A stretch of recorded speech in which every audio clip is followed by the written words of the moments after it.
You had a really wonderful crowd tonight, didn't you? We did. We had probably 400 people tonight, Tom, packing into Waverly Central High School. So thank you, everybody who attended tonight. We'll show you video at the end and talk about next week's stop as well. But we've got to talk about the weekend forecast right now. And so we start with that this evening. We touch on tonight first. And driving back from Humphreys County down State Highway 13, I ran into some fog. So fog is already forming in parts of the mid-state. So watch out if you do some overnight traveling or first thing tomorrow morning. Very likely we'll have patchy fog. We've got more warm days in the forecast. Officially today we climb to 82, and rain and thunderstorms will be likely as we get into next week. So just watch out as we get toward Tuesday night and into Wednesday. We'll be tracking that threat for rain and some thunderstorms. Now here's a look at the fog detector on Forewarn Live Doppler. Where you see the yellow, that means visibilities are down around a mile. So it's sort of widespread over toward Burkesville, southeastern Middle Tennessee as well. It's starting to form up. But notice right now in downtown Nashville, no signs of fog. It's still very mild outdoors.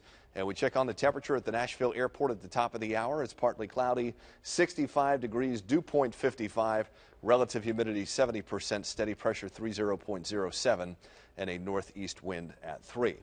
62 now in Pegram, 61 in Pleasant View. We've got 59 if you're watching from Smyrna and Spring Hill as well. So again, away from the city's warmth, we actually have temperatures falling back into the 50s in many spots. Just 51 right now in Cookeville, 54 for the current temperature in Crossville, 55 is the current reading if you're watching from Henry County and Paris, and still 67 though out toward the Tennessee River and Camden.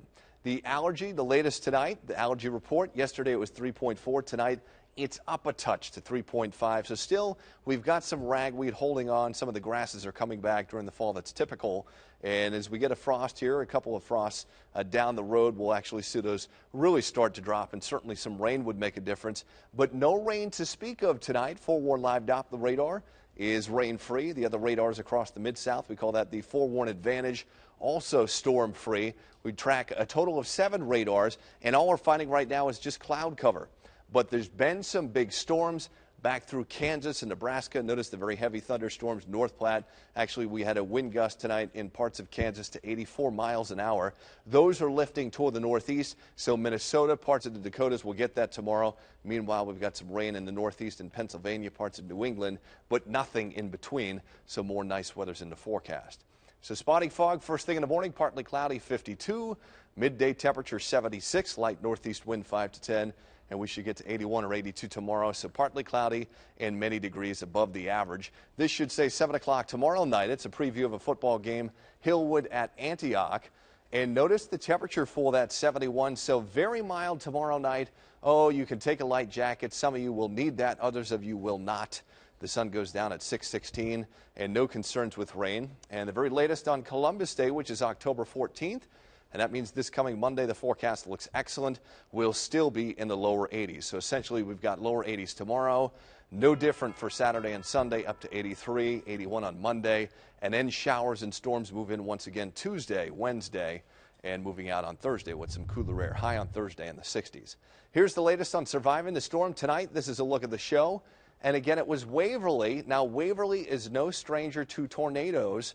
One rolled through downtown on April 4th.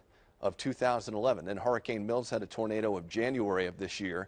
So we talked about severe weather. The people out there are used to them, but we sort of provided a refresher course on what's to be done about severe storms. And I'm going to be honest with you folks tonight. Honesty is the best policy. I completely forgot to look up next week. And so I think it's Riverdale High School, but we're going to get that information to you probably in the next few minutes. But we're going to do sports when we come back in just a bit. Tom? All right.